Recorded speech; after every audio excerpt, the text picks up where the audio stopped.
Okay sir. ಓಕೆನಾ? ಹೇಳಿ sir, ತೊಂದರೆ ಭಾರತೀಶ್ ಸ್ವಲ್ಪ ಜೋರಾಗಿ ಹೇಳಿ ಸರ್. ಹಾಂ, ಜೋರಾಗಿ ಹೇಳಿ ಸರ್, ಬೈಕ್ ಇಲ್ವಲ್ಲ. ದ್ವಾರಕೀಶ್ ಅಂಕಲ್ ನಮಗಾಗಿ ಭಾಳ ನೋವಿನ ಸಂಗತಿ. ನಾವು ದ್ವಾರಕೀಶ್ ಅಂಕಲ್ ಇವಾಗ ನನ್ನ ಅವರು ಚಿಕ್ಕ ವಯಸ್ಸಿನ ನಾನು ನೋಡಿದ್ದಾರೆ. ನಮ್ಮ ತಂದೆ ತಾಯಿ ಜೊತೆ ಒಡನಾಟ ಇರ್ಬೋದು, ಆಲ್ಮೋಸ್ಟ್ ಫ್ಯಾಮಿಲಿ ಜೊತೆ ಇದ್ದು.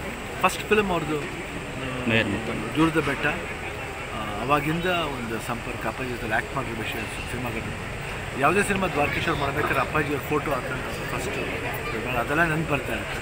ಬಟ್ ಇವತ್ತು ಅವ್ರನ್ನ ಇಲ್ಲ ನೆನೆಸ್ಕೊಳ್ಳೋಕ್ಕೆ ಒಂದು ಭಾಳ ಕಷ್ಟವಾದ ಸಂಗತಿ. ಅವ್ರ ಮಕ್ಕಳು, ಅವ್ರ ಮನೆಯವ್ರ ಇರ್ಬೋದು, ಎಲ್ಲರೂ ನಮಗೆ ಬಹಳ ಬೇಕಾದವರು, ಆತ್ಮೀಯರು. ನಾವು ಚಿಕ್ಕ ವಯಸ್ಸಿಂದ ಅವ್ರ ಮನೆಗೆಲ್ಲ ಹೋಗಿ ಆಟ ಆಡ್ತಾಯಿದ್ವಿ, ನಮ್ಮ ಮನೆಗೆ ಬಂದು ಆಟ ಆಡ್ತಾಯಿದ್ವಿ. ಇವತ್ತು ನಮಗೆ ಅವ್ರು ಇಲ್ಲ ಅಂತ ಹೇಳ್ಕೊಳ್ಳೋಕ್ಕೆ ಒಂದು ನೋವಿನ ಸಂಗತಿ.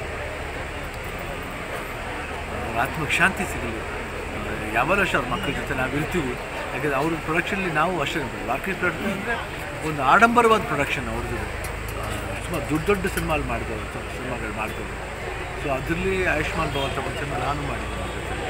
ಸೊ ಅವ್ರ ಫ್ಯಾಮಿಲಿ ಸಂಪರ್ಕ ಎಷ್ಟಿದೆ, ಮಕ್ಕಳಿಗೆ ಎಲ್ಲರಿಗೂ, ಸೊಸೈಟಿಗೆ ಎಲ್ಲರಿಗೂ ದೇವರು ತಡೆದ ಶಕ್ತಿ ಕೊಟ್ಟು ನಾವೆಲ್ಲ ಇದ್ದೀವಿ ಅವ್ರ ಜೊತೆ ಅಂತ ಹೇಳೋಕ್ಕೆ ಬಯಸ್ತೀನಿ.